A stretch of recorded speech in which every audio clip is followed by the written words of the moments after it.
Artigo 2º da lei. Atenção, internautas. Existem 2 artigos que certamente são os artigos mais importantes dessa lei. Por quê? Porque no artigo 2º e no artigo 3º, esses 2 dispositivos, ele nos traz as 2 definições fulcrais, as 2 definições que usaremos em todo o nosso curso. O artigo 2º nos traz a definição de quem é o consumidor. E o artigo 3º nos traz a definição de quem é o fornecedor. Numa relação consumerista, numa relação que envolve o direito do consumidor, invariavelmente teremos consumidor e fornecedor.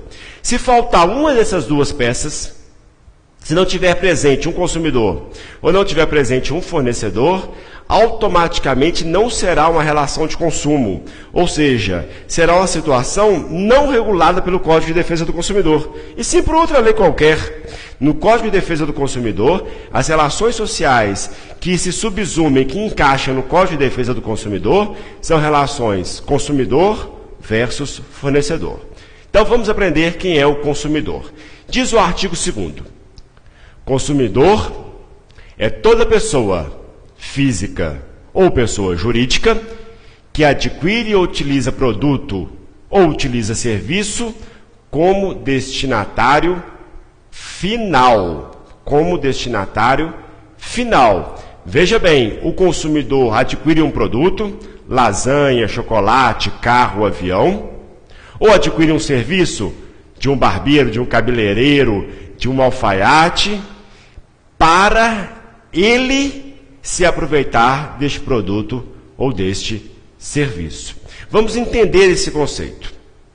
Suponhamos que eu, Elcio Narco Rezende, seja cliente do Banco do Brasil, ou seja cliente da Caixa Econômica Federal ou de outro banco qualquer. Quando eu vou na Caixa Econômica Federal do Banco do Brasil pagar minha conta de água, luz, telefone, eu vou deixar um percentual daquele valor em prol do banco. O banco não trabalha de graça. Quando eu estou lá com um boleto bancário para pagar, eu estou me comportando como um cliente daquele banco, ainda que não correntista. Por quê? Porque eu estou lá para satisfazer interesse próprio, interesse do Elcio.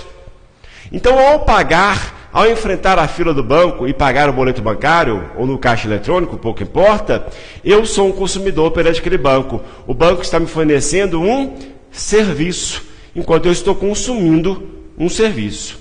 Quando eu vou na padaria de manhã comprar pão lá para casa, eu acordo cedo, pego a fila da padaria, compro pão e vou comer em casa.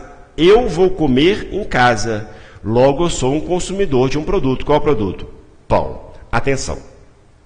Suponhamos que o Elcio, que o professor, seja comerciante de veículos. Eu vou na fábrica da Volkswagen, na fábrica da Fiat, compro um carro, levo para minha agência de veículos e revendo. Eu pergunto, eu sou consumidor para os efeitos do CDC? Não, eu não sou consumidor.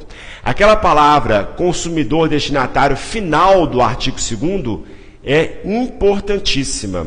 Quando eu sou um intermediário, eu não me configuro consumidor para os efeitos dessa lei. Por quê? Porque eu tenho que ser o destinatário final daquele produto ou daquele serviço. Se eu compro para revender, eu não sou consumidor. Se eu sou intermediário, eu não sou um consumidor. Outra coisa que eu tenho que chamar a atenção de vocês, colegas. O consumidor não é só a pessoa física, Elcio, pode ser a pessoa jurídica. Suponhamos que eu tenho uma fábrica de roupa e compre de uma agência de veículo uma picape, uma caminhonete, para fazer o transporte das roupas que eu fabrico. Eu sou consumidor? Sim, eu sou consumidor. Por quê? Eu estou adquirindo carro para o meu uso próprio. Eu uso pessoa jurídica, eu uso empresa de roupa. Então, um consumidor pode ser uma pessoa física ou uma empresa, uma pessoa jurídica, desde que ela adquira esse produto, esse serviço como destinatário final. Vamos para o outro conceito aqui, ó. Parágrafo único.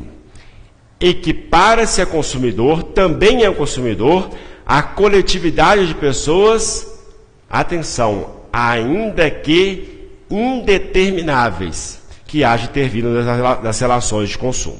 Vamos entender. Aqui em Minas Gerais e no Brasil inteiro, nós temos as empresas de telecomunicações. A nossa aqui chama Telemar. A Telemar tem orelhão, tem telefones públicos espalhados por toda Minas Gerais, por todo o Brasil.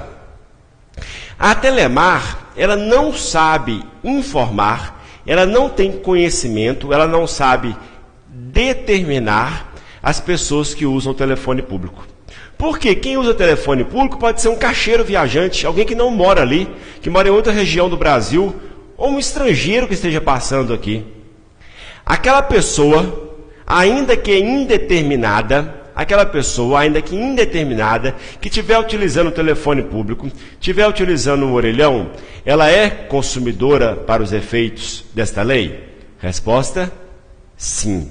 Quando a lei fala que equipara-se consumidor uma coletividade de pessoas, um conjunto de pessoas, ainda que o fornecedor não as identifique, conjunto de pessoas indetermináveis, também será tutelada, essa coletividade de pessoas também será protegida por essa lei, pelo Código de Defesa do Consumidor. Já caiu em concurso. Assim, equipara-se a consumidor coletividade de pessoas desde que determinadas. Errado. O consumidor pode ser determinado, o Elcio, a empresa tal, mas pode ser pessoas indeterminadas. Outro exemplo, nós temos as empresas de água e saneamento. Aqui em Minas Gerais chama Copasa, cada estado tem a sua. Quando a Copasa fornece água, ela não sabe quem está consumindo essa água. Por que ela não sabe? Pode ser um estrangeiro passando férias no Brasil, pode ser um carioca passando um tempo em Belo Horizonte e ele está consumindo água. Muito embora ele não tenha registro Copasa, ele não tem registro na Copasa, na nossa empresa de água. Pouco importa, ele é consumidor? Sim, se ele beber água e ele fizer mal, ele vai utilizar o Código de Defesa do Consumidor para os efeitos de proteção.